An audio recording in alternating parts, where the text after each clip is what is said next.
Don't forget to like the video, share your thoughts or story in the comments and subscribe to our latest stories. Before I start, tell me where you are watching me from. I wonder which cities and towns will join me in this memory that will follow me for years. It's strange how life can surprise you in the most unexpected ways. I used to think I knew my neighbor, really knew him. His name is Thomas, and for nearly 7 years, we lived next door to each other in a quiet suburban street outside of Portland. He was the kind of man everyone trusted, kind, reliable, the sort of person who would shovel your driveway without being asked. When my husband passed away 5 years ago, Thomas was one of the few people who came by every day to check on me. He never crossed any lines, never said anything inappropriate, just genuine concern. At least, that's what I believed. I remember the first time I realized something wasn't quite right. It was a late autumn evening, one of those nights when the sky turns the color of burnt orange before the sun disappears completely. I was watering my small patch of roses when I saw him across the fence, pacing back and forth in his backyard, phone in hand. His voice was low, too low to catch the words, but the tone, it wasn't his usual calm. It sounded guilty, uneasy. I brushed it off, telling myself I was imagining things. Maybe it was work. Maybe he was fighting with a friend over the next few weeks, though little things began to feel off. He stopped greeting me with that familiar warm smile. Sometimes he avoided eye contact altogether. And then one afternoon, as I was taking out the trash, I noticed a car parked in front of his house. A sleek silver sedan. A woman stepped out, young, maybe early 30s. She had that confident way of walking, like someone who knows exactly where she belongs. She wasn't his sister. She wasn't a relative. I'd met all of them during the neighborhood gatherings. For a moment, I stood there, pretending to tie the garbage bag tighter just to have a reason to stay outside. She knocked on his door, and Thomas opened it almost immediately, like he had been waiting. Their eyes met, and I swear, there was something unspoken there. Not love, exactly, but something secret, something that shouldn't have been shared in daylight. That night, I couldn't sleep. I sat by my kitchen window with a cup of tea, staring at the faint glow coming from his living room curtains. Every so often, a shadow would move past. Laughter drifted through the night air. It wasn't loud, but it reached me just the same. I told myself again and again that it wasn't my business, but my heart ached in a way I didn't understand. It wasn't jealousy. It wasn't that I wanted him for myself. It was the betrayal of something deeper, the belief that I knew the kind of man he was. After all those quiet evenings we spent talking over the fence, the times he helped fix my mailbox or brought me soup when I had the flu, I thought we were friends, maybe even something more than that in an unspoken way. Not romantic, but human. Honest. The next morning, I found myself outside again, clipping the dry leaves off my roses. When Thomas came out, he hesitated before waving. His eyes looked tired. He started to say something, then stopped, like the words caught in his throat. I smiled back, pretending everything was fine, but inside, I could feel something shifting. Later that week, he knocked on my door. When I opened it, he stood there with a small plate of cookies, his usual peace offering whenever he felt guilty about something. His voice was softer than usual when he said, "I hope I didn't disturb you the other night." I looked at him carefully, trying to read what was behind those words. "No," I said, even though we both knew it wasn't true. "I was just up late, that's all." He nodded, eyes darting away. "I've been meaning to tell you something," he continued, his hands trembling slightly. But I wasn't sure how. The silence stretched between us like a tight rope. I gestured for him to come inside, and we sat at the kitchen table, the same place where he'd helped me fill out paperwork after my husband's funeral. The same chair, the same cup of coffee, only this time the air felt heavy, like there was too much left unsaid. He finally spoke. "You remember my wife, Claire?" he asked. I nodded. She had left him 2 years ago. Or at least, that's what he had told me. "She came back," he said, voice cracking a little. "That's who you saw." My breath caught. "She came back." He nodded again, running a hand over his face. "She said she wanted to talk, to try and make things right. I didn't tell anyone because I didn't know what it meant. I didn't want people to think I was stupid for giving her another chance. In that moment, I didn't know what to feel: relief, disappointment, or pity." He wasn't cheating on anyone but himself, holding on to something already broken. I realized then how loneliness could twist a person, how easily hope could disguise itself as love. We sat there for a long while, neither of us speaking. The ticking of the old clock above the sink filled the silence. I looked at him, really looked, and saw a man who was just as lost as I had been all those years after my husband passed. Maybe that was why I cared so much. Because in some quiet, fragile way, we had become each other's comfort. When he left that evening, I watched him walk back to his house under the fading light. His shoulders were slumped, his steps slow. I closed the door and leaned against it, feeling both heavy and oddly at peace. Sometimes people disappoint you, not because they mean to, but because they're human. Because they're scared. That night, I wrote in my journal, a habit I had picked up after losing my husband. I wrote, maybe betrayal isn't always about love. Sometimes it's about the lies we tell ourselves to survive. And as I closed the book, I realized this story wasn't really about Thomas. It was about me. About how trust, even when broken, can teach us more about compassion than we ever expect. I didn't expect my neighbor to cheat, not on me, not even on himself. But maybe what I found in that heartbreak wasn't pain, it was understanding. After that day, things between Thomas and me changed, not in an obvious way, but in small, quiet shifts that only someone who had been paying attention for years could notice. He still waved when he saw me, still brought my mail up to the porch if I forgot it, but there was distance in his smile now, as if we both understood that something fragile had cracked between us. I tried to move on from the thought of him and his wife, Claire. I told myself their story had nothing to do with me, that what I saw and what I felt were separate things. But the mind has its own way of replaying moments, of dissecting every glance, every tone, until it all becomes something larger than it ever was. Weeks passed. The air grew colder, and the trees that lined our street lost their leaves, leaving behind a web of bare branches that scratched at the grey sky. I filled my days with small routines, cleaning, gardening, walking my dog, making soup, but every time I looked out the kitchen window, my eyes somehow landed on his house. There was a stillness there that made me uneasy. One evening, I saw him sitting on his front steps with his head in his hands. It was early December, the air biting and sharp. I hesitated for a moment, then wrapped my shawl around my shoulders and walked across the yard. He didn't hear me at first, he seemed lost somewhere deep in his thoughts. Thomas, I said softly. He looked up, startled, and forced a faint smile. Evening, he said. His voice was low, tired. Is everything all right? I asked. He took a long breath, rubbing his palms together like someone trying to gather the right words. She left again, he said finally. This time, I think it's for good. I sat down beside him. The wooden steps creaked under our weight. For a while, we just stared at the empty street ahead, the faint hum of a passing car breaking the silence. I thought maybe she'd changed, he continued. She said she missed me. Said she wanted to start over.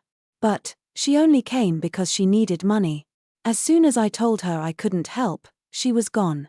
There was no anger in his voice, just a quiet, worn-out kind of sadness. I didn't know what to say, so I just placed my hand over his for a moment. He didn't move away. Sometimes, I said finally, people don't come back because they love us. They come back because they need something we still have. He nodded slowly. I know, he whispered. But knowing doesn't make it hurt any less. The porch light flickered above us, casting a pale glow over his tired face. I noticed how the years had settled around his eyes, soft lines that told stories of laughter, of grief, of everything in between. For the first time, I realized how lonely he truly was, even before Claire returned. Maybe that's what connected us, the quiet ache of two people who had lost too much but still tried to keep living. From that night on, we talked more often again, though the conversations were gentler now, more reflective. We didn't pretend everything was fine, and that honesty brought a kind of peace between us. Sometimes he would stop by with a cup of coffee, other times, I'd bring over a slice of pie or a warm meal. We never mentioned Claire again. It was as if the topic had dissolved into the air between us, too painful to revisit, too unnecessary to explain. One afternoon, after a light snowfall, he helped me clear my driveway. The air was crisp, the snow crunching under our boots. We laughed as we worked, the sound feeling almost out of place in the stillness of winter. You know, he said after a while, leaning on his shovel, I never told you how much your friendship meant to me all these years." I paused, brushing snow off my gloves. "You don't have to," I replied. "I already know." But he shook his head. "No, I need to. After everything, you were the only one who stayed." The words hit me harder than I expected. I looked at him then, not as my neighbor, not as the man who had disappointed me, but as someone who had become a part of my life in ways I hadn't even realized. There was no romantic tension, no hidden meaning. Just two people who had learned to care for each other in the ruins of what life had taken away that night. As I sat by the fireplace, the house warm and quiet, I thought about trust again. How easily it can be lost, and how, sometimes, it finds its way back not in the form of grand apologies or promises, but in small, everyday gestures that I knew Thomas wasn't perfect. None of us are. But maybe that was the lesson I needed to learn, that forgiveness isn't about erasing the past. It's about choosing to see the humanity in someone, even when they've disappointed you. As I drifted to sleep, I realized I wasn't angry anymore. What I felt instead was something softer. Understanding. Compassion. And maybe, in some quiet way, love, not the kind that demands or takes, but the kind that simply accepts. The next morning, when I opened the curtains, I saw Thomas already outside, shoveling the last of the snow from my walkway. He looked up, smiled, and waved. For the first time in a long while, I smiled back without hesitation. Spring came early that year. The air smelled like wet earth and new beginnings, and for the first time in months, I found myself leaving the windows open again. The house, which had felt too quiet through winter, began to breathe. I'd almost started to believe that life might finally be finding its balance again, until that afternoon when Thomas knocked on my door. He stood there holding an envelope, his face pale, his eyes heavy with something that didn't quite reach sadness but lingered close to it. "Do you have a moment?" he asked. I nodded, stepping aside to let him in. He walked to the kitchen, his familiar place, and set the envelope on the table. "I didn't know who else to talk to," he said quietly. I pulled out a chair and sat across from him. "What's wrong?" "It's from Claire," he said. "She's in the hospital. Her sister sent this letter. Apparently, she's been sick for a while." I didn't know what to say. A part of me wanted to comfort him, another part remembered the pain her name had caused him. But he looked so lost sitting there, clutching that letter as if it were a piece of himself. "I'm sorry," I said finally. He nodded. "I thought I was done caring, but I guess I'm not. I don't know what to do." There was a long silence between us. Outside, a bird chirped near the open window, and the wind carried in the scent of blooming lilacs. It was one of those fragile moments when life seems to pause, as if waiting for you to make the next move. "Go see her," I said at last. "If you don't, you'll wonder forever what you might have said." He looked up, his eyes meeting mine. "Would you come with me?" The question caught me off guard. "Me? I don't think I can face her alone," he said. "You've always been the only person I can talk to without feeling like I'm being judged." There was a quiet honesty in his voice that made me put aside my hesitation. "All right," I said. "I'll come." We drove the next morning. The hospital was 2 towns over, surrounded by tall pines and the faint sound of traffic in the distance. The drive was mostly silent, broken only by the soft hum of the engine and the occasional sigh from Thomas. When we arrived, I waited in the hallway while he went into her room. Through the small window in the door, I could see him standing beside the bed, his hands clasped in front of him. Claire looked fragile, her skin pale against the white sheets. I watched as he leaned forward, speaking softly, and she smiled, a tired, small smile that held years of unspoken history. After a while, he stepped out. His face was calm, almost peaceful. "She said she's sorry," he murmured. "For everything." I placed a hand on his arm. "Sometimes that's enough." He nodded, and for the first time in years, I saw something like relief in his expression. We didn't talk much on the way back. There was nothing more to say. The days that followed were quieter. Thomas didn't come by as often, and when he did, his words were fewer, but gentler. He seemed lighter somehow, as if he'd finally laid something to rest. One evening, just as the sun dipped below the horizon, he stopped by with 2 cups of coffee. "I wanted to thank you," he said. "For what?" "For being there," he replied. "For not giving up on me when I wasn't exactly the easiest person to be around." I smiled. "That's what neighbors are for." He laughed softly, shaking his head. No, it's more than that. You reminded me that people can still care, even when they don't have to. His words stayed with me long after he left.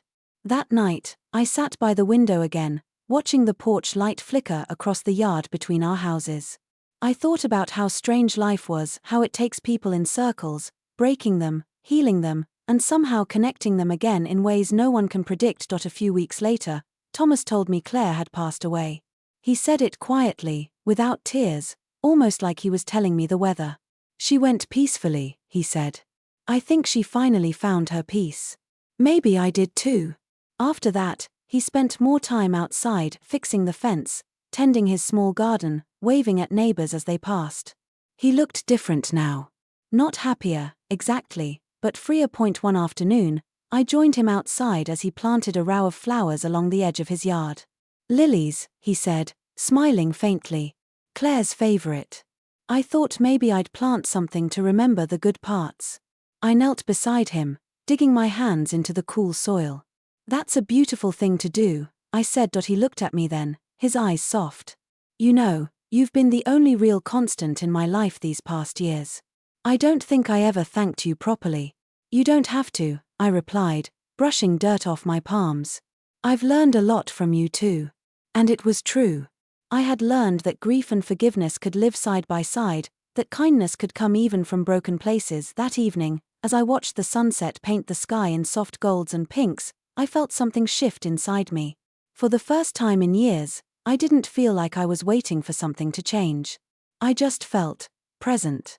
Whole. Maybe healing doesn't come with big moments or grand gestures.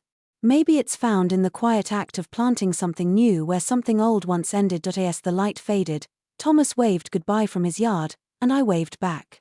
The space between our houses didn't feel like distance anymore. It felt like understanding. It's strange, looking back now, how life quietly rearranges itself after loss. The months after Claire's passing blended softly into one another. The world didn't stop, it just moved slower, as if giving both Thomas and me a chance to catch our breath. The flowers he had planted in her memory grew taller each week, their white petals bright against the fence that separated our yards. I would often find him outside in the early mornings, tending to them with the same care he once gave to everything he loved. Sometimes he'd glance up and smile when he saw me watching from the porch. I'd wave, and he'd return to his work, both of us content in the quiet rhythm we'd fallen into. One morning, as I was sweeping the steps, he walked over holding 2 mugs of coffee. I made too much, he said, though we both knew that wasn't true. We sat on my porch, the rising sun warming our faces, and for a long while, neither of us said a word. Finally, he broke the silence. I've been thinking about moving, he said. My heart skipped a beat. Moving? He nodded. There's a small town a few hours north of here. Near the lake. I used to go fishing there when I was younger. I think it's time I started over somewhere quiet. I tried to smile, but it felt heavy. That sounds peaceful, I said. He looked at me for a moment, as if searching for something in my expression. I'll miss this place, he said. I'll miss you. The words lingered in the air between us, soft but weighty. I didn't trust myself to answer right away. Instead, I reached for my mug, taking a slow sip. I'll miss you too, I said finally. Over the next few weeks, I watched as he packed his things. The house next door slowly emptied, curtains came down, furniture disappeared, and the rooms that had once been filled with light and laughter fell silent again. I helped where I could, folding boxes, labeling old photo albums, sorting through memories that neither of us quite knew what to do with. On his last day, the sun was setting behind the hills, casting a warm, amber glow across the street. He stood by his truck, hands resting on the door, eyes scanning the home he'd lived in for so many years. Funny, he said softly, I thought this house would be where everything ended. Turns out, it's where I learned to start again. I walked up to him, not trusting myself to speak. He smiled and handed me a small envelope. For you, he said. When I opened it later that night, there was a short note inside, written in his familiar, careful handwriting. You once told me that betrayal isn't always about love, that sometimes it's about the lies we tell ourselves to survive. You were right. Thank you for helping me see that. You taught me more about honesty, kindness, and forgiveness than I ever thought possible. Take care of the roses. They look happier when you're around. I pressed the note to my chest and let the tears come, not of sadness, but of something gentler. Gratitude, maybe. Closure. Days turned into weeks, weeks into months. The house next door remained empty for a while, but I didn't mind the quiet. I still tended to the flowers he'd planted, trimming the edges, watering them on warm days. It made me feel connected somehow, as if a small piece of him had stayed behind. One evening, as the sky turned a deep shade of purple, I sat on my porch with a cup of tea. The air was cool, the crickets beginning their nightly song. For the first time in a long while, I felt completely at peace. I thought about everything that had happened, the confusion, the disappointment, the forgiveness, and finally, the friendship that had grown from all of it. I realized then that life doesn't always give us the answers we want. Sometimes, it gives us people who help us ask better questions. And maybe that's what Thomas had been in my life, not a lesson in betrayal, but a reminder that even broken connections can leave behind something beautiful. I looked toward the fence between our yards, where the lilies and roses bloomed side by side, their colors glowing softly in the fading light. They were different flowers, yet somehow, they grew stronger together. I smiled to myself and whispered into the evening air, "Goodbye, Thomas. Be well." Then I closed my eyes and let the moment rest, knowing that some stories don't really end, they just find a quieter place to live inside us.